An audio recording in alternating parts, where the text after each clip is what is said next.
La réalisation d'un bâtiment au Cameroun, c'est un véritable challenge.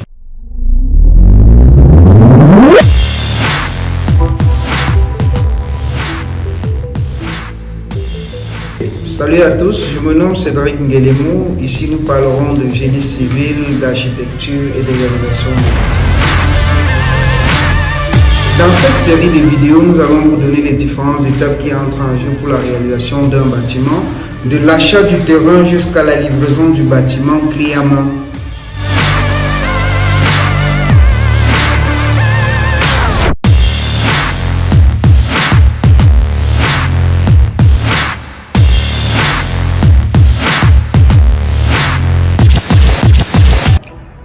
L'architecte.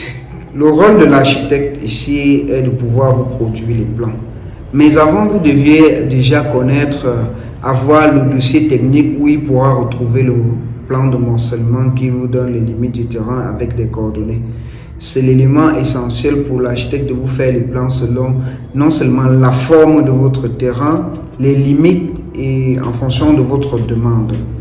Une fois que vous l'avez, vous avez besoin de donner votre programme à l'architecte, à savoir détailler ce que vous voulez.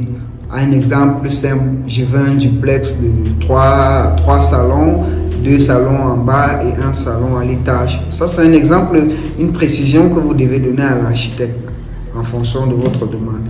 Une fois que vous avez défini toute cette demande, l'architecte vous produit ce qu'on appelle l'esquisse, qu'il soumet à votre appréciation. Vous allez regarder, vérifier si l'esquisse produite par l'architecte respecte votre demande. Il peut avoir toutes les pièces que vous avez demandées, mais l'agencement n'est pas comme vous voulez. À ce moment, vous entrez en discussion avec lui pour pouvoir modifier. À l'issue de la discussion, il apporte des modifications. Une fois que la modification est faite, il vous propose ce qu'on appelle le volume, un volume architectural qui peut se présenter comme un style. Il vous fait une vidéo ou une capture qui vous présente le style architectural que votre maison pourra être, si je vais dire comme ça.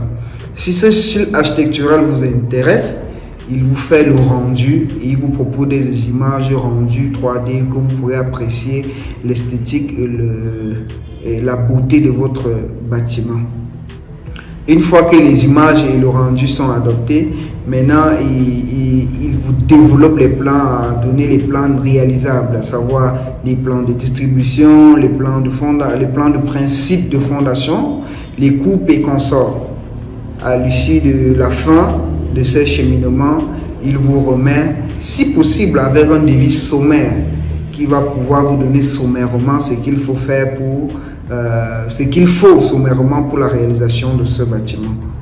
Maintenant, l'architecte peut pousser en avant dans l'étude de permis de bâtir, à savoir vous proposer les plans demandés sur l'échelle demandée par la mairie ou la communauté et leur faire signer, si c'est un architecte inscrit à l'ordre, ainsi que le devis sommaire qu'il aura proposé, qu'il pourra aussi signer et soumettre tous ces dossiers à vous pour que vous puissiez suivre le cheminement de votre le cheminement pour la réalisation de votre bâtiment.